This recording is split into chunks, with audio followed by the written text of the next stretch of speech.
Guys, dito kami ngayon sa Makinit Hot Spring. So, let's enjoy. Pumunta kami sa office to entrance. Magbabayad kami ng entrance. May mga cottage din sila. Hey, natural saltwater hot spring. Ito yung kanilang mga current prices for Makinit Hot Spring. So yung bayad na tayo guys ng entrance. Magkano po yung entrance natin? It's 300 per person po. 300 per person ang entrance. So guys, bawal lang dito yung soft drinks can or bottle soft drinks.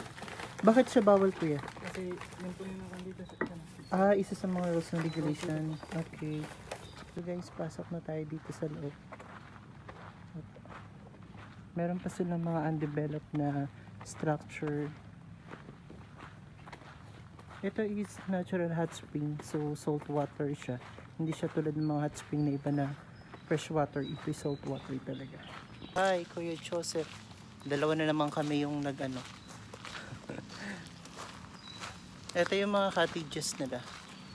So yan. Okay. So ang daming mga foreigner na naliligo. Of course, makikisalamuha kami sa kanila. Bakit pala? Sila lang ba may karapatan?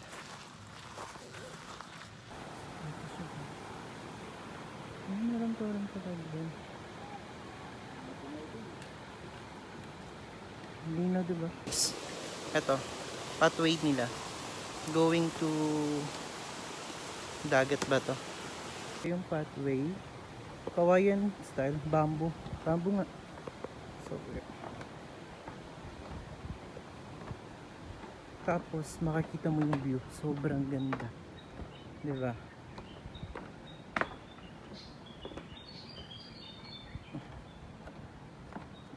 No climbing over the railing. So may mga rules and regulations sila na hindi mo pwedeng labagin. Ay, labagin.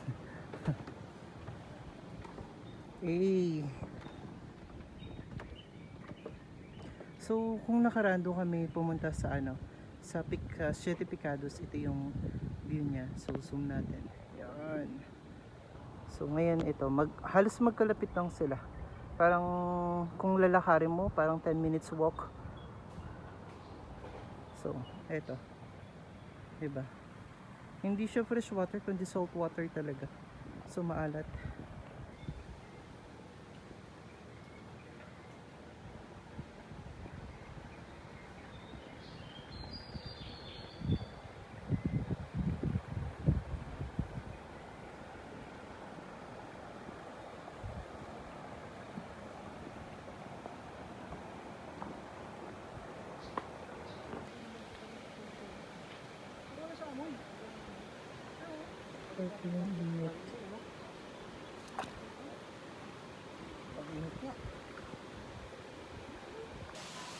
So guys, sobrang init talaga. As in. Kailangan mo na pag bumaba ka, need mong i-adapt yung temperature ng water para ma-body attempt ng katawan mo siya.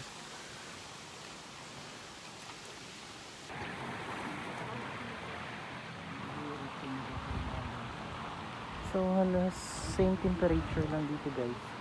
Diba?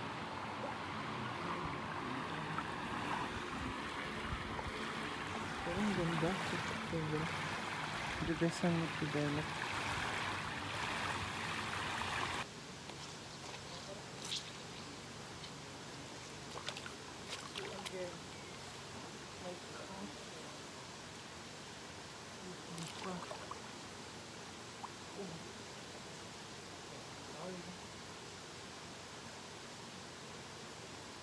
Hi guys.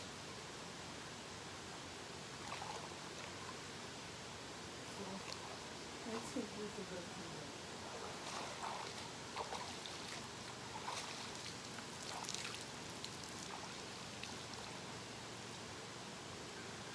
So yun na, diba?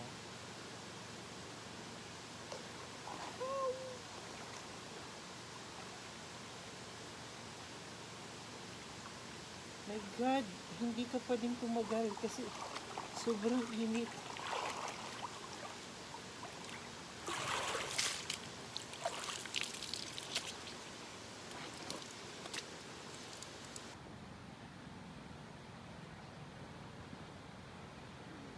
Sobrang linaw ng tubig, as in. Sobra talaga. Tapos, sobrang alat din. Malamang, saltwater hot spring na, di ba?